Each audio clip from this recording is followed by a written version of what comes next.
Bab 420. Apakah masih perlu menggunakan pedang untuk membunuhmu? Kak Elsa. Melihat Elsa Lin meringkuk di tempat tidur dengan ekspresi kesakitan di wajahnya. Louis Lu buru-buru berlari dan memeluk tubuhnya yang lembut dan halus. Jari-jarinya menekan denyut nadinya. Denyut nadi Elsa Lin sangat tidak stabil. Terkadang lamban seperti air yang menggelegak. Terkadang sekeras genderang lonceng tembaga. Sangat aneh. Bagaimana ini bisa terjadi? Louis Lu mengerutkan kening dan melirik ke arah kuali hijau di samping tempat tidur. Dia berpikir dengan keras. Suara lemah Elsa Lin terdengar dan berkata, "Adik kecil, beberapa malam terakhir, setiap kali pada waktu ini, aku tidak bisa mengendalikan kuali ini. Setiap kali pada waktu ini, rasa sakit di dantian begitu parah sehingga Elsa Lin tidak punya pilihan selain mengeluarkan kuali hijaunya. Tidak hanya itu, setiap kali kuali hijau mengeluarkan semburan cahaya redup, Elsa Lin merasakan sakit yang tajam di kepalanya. Seperti ada seseorang yang berbicara di dalam pikirannya. Tetapi tidak jelas dan dia tidak tahu apa yang dikatakan pihak lain. Agar tidak membuat saudara-saudara perempuannya khawatir, Elsa Lin tinggal di klinik Xinglin selama beberapa hari terakhir dengan dalih meneliti resep baru. Menahan rasa sakit sendirian. Sungguh menyakitkan bagi Louis Lu untuk menyaksikannya. Tetapi dia tidak memiliki pengalaman dengan situasi seperti ini. Ini adalah rasa sakit yang disebabkan oleh senjata sihir. Dan sama sekali berbeda dengan rasa sakit yang disebabkan oleh penyakit biasa. Louis Lu hanya bisa mencoba membantu Elsa Lin dengan akupuntur untuk meringankan rasa sakitnya. Tapi itu tidak banyak membantu. Karena kepala Elsa Lin masih terasa kesakitan seperti dicabik-cabik. Hati Louis Lu cemas. Segera setelah itu, matanya menjadi dingin. Ada aura kultivator yang mendekat ke sini. Jelas karena kuali hijau ini. Kuali Xuanhuo Kaisar Qing ditemukan. Sebuah suara bersemangat terdengar dari luar. Suara itu terdengar familiar. Dengan tatapan dingin, Louis Lu berjalan ke balkon lantai kedua dan melihat ke bawah.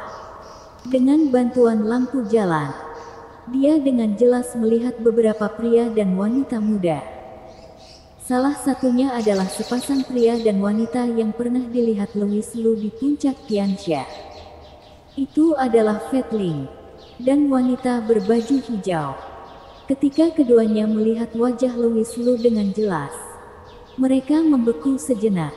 Fat Ling berkata dengan heran, "Bagaimana mungkin orang ini? Mungkinkah kuali Xuanhuo Kaisar Qing telah mengenalinya sebagai tuannya?" Wanita berbaju hijau menyingkirkan ekspresi terkejutnya, menggelengkan kepalanya dan berkata, "Aku rasa tidak." Guru berkata bahwa kuali Xuanhuo Kaisar Qing dibagi menjadi dua kuali, Yin dan Yang. Ini hanya kuali Yin, yang hanya akan mengenali seorang wanita sebagai tuannya. Seharusnya ada wanita lain di ruangan itu. Itu bagus. Biarkan wanita itu keluar dan berbicara. Fat Ling mencibir dan melompat dengan sangat mendominasi.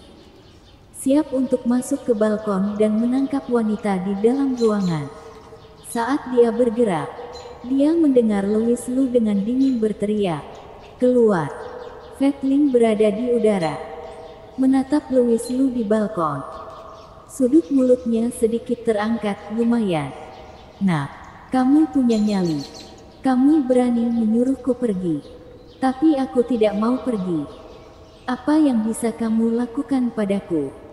Dia penuh dengan niat mengejek.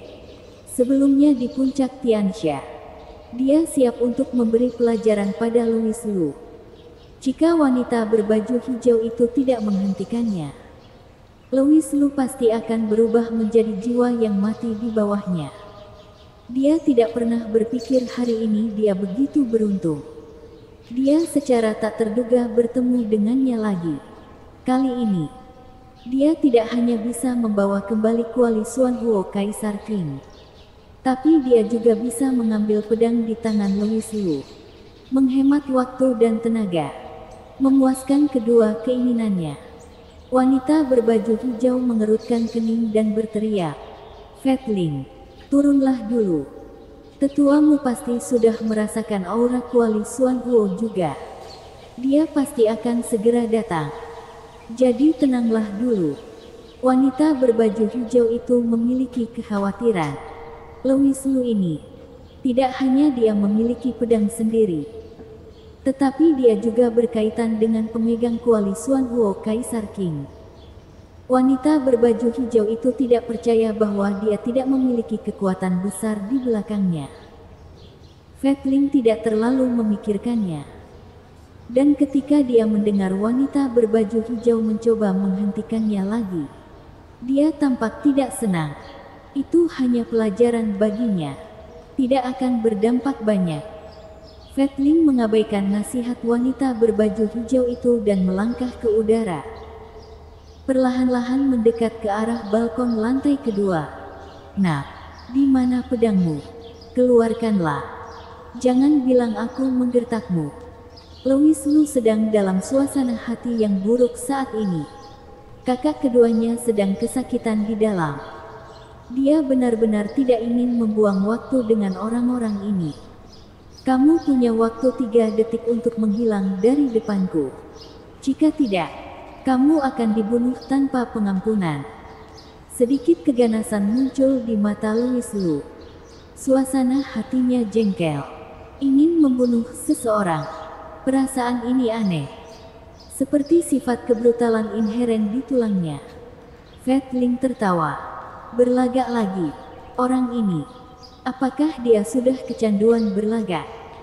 Atau apakah dia sudah terbiasa berlagak di depan sekumpulan sampah sehingga dia menjadi besar kepala? Tidak bisa mengenali dirinya sendiri lagi. Benar-benar reptil yang menyedihkan. "Apakah kamu perlu aku menghitung untukmu?"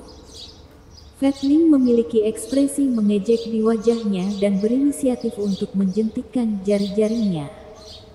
1 detik, 2 detik, 3 detik. "Apa yang bisa kamu lakukan padaku?" Sret. Fatling tersenyum ceria saat dia selesai menghitung 3 detik dan mencoba memprovokasi Louis Lu sekali lagi.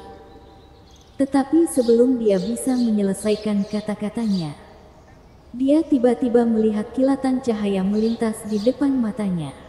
Tiba-tiba, garis darah muncul di leher Fatling. Nyawanya dengan cepat terkuras habis. Anak ini, sebenarnya, sungguh, membunuhnya. Mata Fatling terbelalak dan wajahnya dipenuhi dengan ketidakpercayaan. Terutama karena dia bahkan tidak melihat dengan jelas bagaimana Louis Lu menyerang. Dia juga tidak percaya bahwa Louis Lu memiliki kemampuan untuk membunuhnya. Pedang itu bahkan belum terhunus. Apakah masih perlu menggunakan pedang untuk membunuhmu? Seolah-olah melihat apa yang dipikirkan Fatling di dalam pikirannya. Sebelum dia berhenti bernapas, suara dingin Louis Lu terdengar tiba-tiba. Gedebuk. Mayat Fatling jatuh ke tanah. Wanita berbaju hijau dan yang lainnya di bawah tercengang. Tampaknya benar-benar tidak percaya bahwa hanya dalam beberapa saat setelah berbicara, rekan mereka begitu saja telah meninggal. Mereka juga tidak melihat bagaimana Louis Lu telah menyerang. "Sialan, apa kau tahu siapa kami ini? Kamu berani membunuhnya begitu saja?" Wanita berbaju hijau membeku untuk waktu yang lama sebelum menerima kenyataan bahwa Fatling sudah mati. Dan mengangkat kepalanya untuk menatap Lu Yun dengan kesal. Dia membencinya. Ketika dia berada di sekte, dia menyukai Fatling. Tapi dia tidak punya waktu untuk mengakui perasaannya sebelum Fatling tiba-tiba mati di tangan Louis Lu. Tentu saja dia membenci Louis Lu. "Aku tidak peduli siapa kamu. Jika kamu berani macam-macam denganku, Kamu adalah sekumpulan orang mati. Louis Lu menahan amarah di hatinya dan berkata, bersambung.